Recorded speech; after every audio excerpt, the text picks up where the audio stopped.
Adani cheater आहे, अदानी खोटरडा आहे, अदानी देशातल्या जगातल्या लोकांना फसवतो, अदानी स्वतःचे शेअर्स वाढवतो, अदानी स्वतःच्या शेअर्सचे मूल्य वाढवतो, किंमत वाढवतो आणि नंतर लोकांनी खरेदी केली की ऑलरेडी ते डुबलेले असतात, अजून त्यांना मातीत घालतो. हे अदानीचं कर्तृत्व.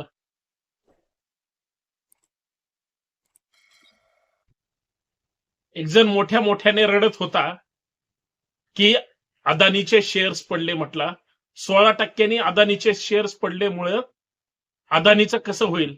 मी म्हणलं अरे भुसनळे, अदानी जगातला सगळ्यात श्रीमंत व्यक्ती आहे, त्याचं काय बरं वाईट होणार. अरे तो तुझ्यासारख्या हजारो करोडो नाही लाखो लोकांना विकत तर घेईलच, पण तुमच्या डोक्यावर 5-10 हजार 20 हजारापर्यंतचं कर्ज त्या अदानीचं आहे. एवढा पैसा तो वाटतो लोकांना, फुकट नाही वाटत. तो या देशावर कर्जबाजारी तो जरी स्वतः असला दाखवत असला तरी तो सगळ्यांना विकत घेऊ शकतो, सरकारला विकत घेऊ शकतो, एवढा पैसा आहे. त्याचे शेअर्स पडले म्हणून तू का गळा काढतोय. तर तो असं म्हणला आता त्याचं कसं होईल. मी म्हणलं त्याचे शेअर्स का पडलेत माहितीये का तुला. तुला जर तेवढी अक्कल असेल तर तू आता मी काय सांगतोय ते समजून घे. मित्रांनो, हिंडनबर्ग रिपोर्टने परत एकदा गौतम अदानी साहेबांचा बाजार उठवला. गौतम अदानी कसा फ्रॉड आहे. गौतम अदानीच्या किंवा अदानी ब्रदर्स किंवा अदानी ग्रुपमध्ये कसे सत्तेमधल्या मग ते नेते असतील, महामहिम पुढारी असतील किंवा प्रशासकीय अधिकारी असतील, यांचा डायरेक्ट त्या ठिकाणी पैसा आहे. म्हणजे ह्या लोकांची डायरेक्ट इन्व्हेस्टमेंट आहे. सेबीच्या सन्माननीय अधिकारी पुरी मॅडम, म्हणजे त्यांच्याविषयी जास्त मी काय बोलावं किंवा त्यांना फार काही त्यांचं कौतुक सांगावं याच्यापेक्षा एका जबाबदार केंद्रीय एजन्सीज किंवा एका प्रमुख संस्थेच्या देशातल्या प्रमुख ज्यावेळेस काही अंशी हिस्सा त्यांच्या संपत्तीचा वाटा ते त्या अदानी ब्रदर्स मध्ये त्या ठिकाणी गुंतवतात, याचा अर्थ या लोकांचे किती मोठे सेटिंग आहे, सेटलमेंट आहे. आणि अदानी एकटा नाहीये. अदानी जर मुंबई विकत घेऊ शकतो, अदानी जर महाराष्ट्रातल्या मुंबईतल्या सगळ्या नेत्यांना खिशात घालू शकतो, अदानी एअरपोर्ट म्हणा किंवा बऱ्याच सगळ्या गिळंकृत करू शकतो, तर अदानी सेबीच्या प्रमुखांना का गिळून टाकणार नाही.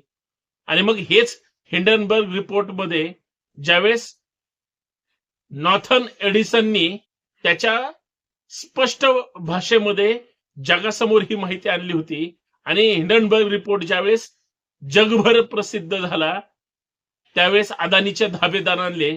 अदानी चीटर आहे, अदानी खोटरडा आहे, अदानी देशातल्या जगातल्या लोकांना फसवतो, अदानी स्वतःचे शेअर्स वाढवतो, अदानी स्वतःच्या शेअर्सचे मूल्य वाढवतो, किंमत वाढवतो आणि नंतर लोकांनी खरेदी केली की ऑलरेडी ते डुबलेले असतात, अजून त्यांना मातीत घालतो. हे अदानीचं कर्तृत्व. तरीही अदानी केंद्र सरकारच्या गळ्यातला ताईत आहे, तरीही अदानी महाराष्ट्र सरकारच्या गळ्यातला ताईत आहे. म्हणजे याच्यापेक्षा दुसरं दुर्दैव काही असू शकत नाही. मग मी ज्यावेळेस ते रडणाऱ्या मित्राला ह्या सगळ्या गोष्टी सांगत होतो, कारण रडणारा गण्या इतका गळा फाडून रडत होता. गण्याला म्हणला अरे गण्या रडू नको, ज्या अदानीसाठी तू रडतोय त्या अदानीनं या देशाला पहिला चुना लावलाय. म्हणजे त्याच्यावर त्याच्या पत्नीवर केसेस आहेत, कशा पडीक पडलेल्या किंवा फ्रॉड शेअर्सची किंमत वाढवून बाजारात विकले गेले आणि नंतर त्यांना काडीचीही किंमत आली नाही म्हणल्यावर लोकांनी कसे ह्यांच्यावर गुन्हे दाखल केले हे वेगळं सांगायची गरज नाही. मित्रांनो, खरं तर भारताने खास करून भारताची अर्थव्यवस्था ही उद्ध्वस्त करण्यामध्ये आणि देशाचा जो काही विकास दर आहे तो खाली घसरवण्यामध्ये ह्याच भांडवलदारांचा फार मोठा वाटा आहे. कारण सरकार याच भांडवलदारांच्या म्हणजे पायदळी किंवा पायापाशी जाऊन बसलेला आहे. याच्यापेक्षा वाईट गोष्ट कुठलीही नसावी. याचा अर्थ आत्ताचं सरकार आहे असं नाही. जे जे कुणी भांडवलदार धार्जिनं सरकार सत्तेवर येतं ते अशाच पद्धतीनं वागतं आणि मग ते तोंडघशी पडतात. याचं उत्तम उदाहरण अदानींनी आता स्पष्ट केलेलं आहे. पण हे स्पष्ट कसं झालं? अदानीनं स्वतः केलंय का? नाही. अदानीचा जो काळा चिठ्ठा आहे तो त्या हिंडनबर्ग रिपोर्टमुळे उघडा झाला. म्हणजे अदानीचा गोंडस जो फसवा चेहरा आहे तो हिंडनबर्ग रिपोर्टमुळे टाराटारा फाडून टाकला आणि जगासमोर एक भ्रष्टाचारी उद्योगपती गोरगरिबांना, सर्वसामान्यांना, सर्वसामान्य गुंतवणूकदारांना उद्ध्वस्त करणारा हा व्यक्ती म्हणजे अदानी. आता ह्या अदानीचं कोण पाणी भरतंय याच्यावर आपण चर्चा करणार आहोत. त्या अगोदर सर्वांना सप्रेम जय जिजाऊ, नमस्कार. सर्वांचं मी संतोष शिंदे या सामाजिक विचारपीठावर मनपूर्वक हार्दिक स्वागत करतो. विनंती एवढीच आहे, व्हिडिओ शेवटपर्यंत पहा, जास्तीत जास्त शेअर करा आणि अदानीचे चेले चपाटे जर कोणी असतील, आता अदानीचे नसतील असं गृहीत धरा, अदानी समर्थक केंद्र सरकारचे आणि राज्य सरकारचे जर चेले चपाटे कुणी असतील, अंधभक्त गँग जी कुणी असेल त्यांच्यापर्यंत हा व्हिडिओ पाठवा.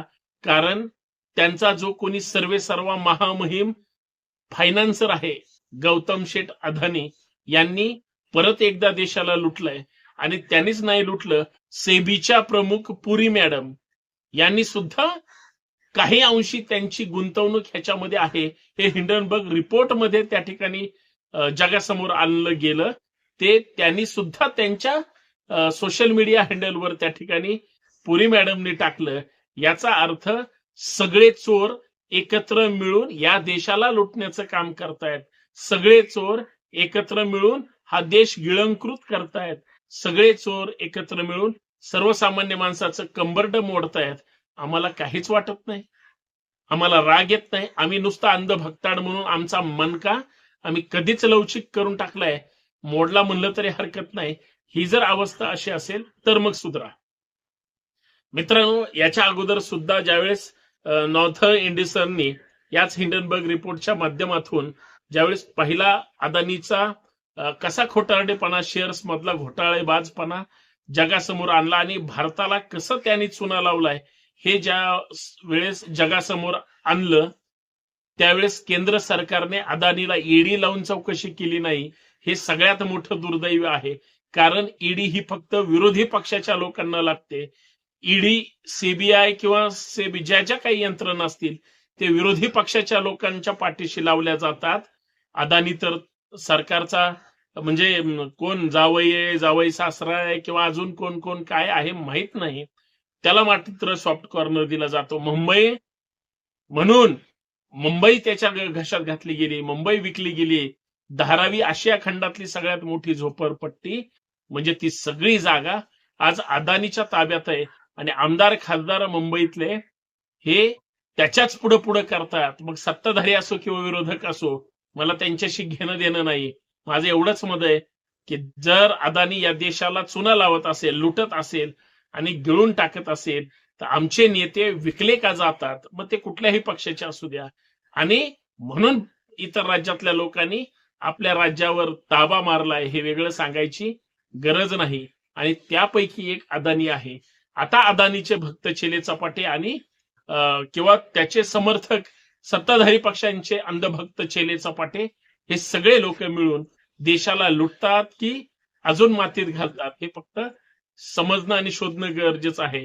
गण्या रडत होता, 16% अदानीचे शेअर्स पडले. म्हणलं 100% जरी अदानीचे शेअर झोपले तरी अदानीला उद्या त्याच्या संपत्तीमध्ये वाढच होणार आहे. मरणार तुम्ही आम्ही सामान्य, ज्यांनी शेअर्स घेऊन त्या ठिकाणी खुटा उपटून घेतलाय.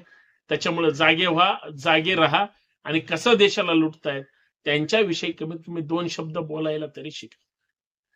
अन्यथा चोराला गपचूप बसून पाठिंबा देणं ही सुद्धा एक फार मोठी छुपी चोरी आहे, हे लक्षात ठेवा.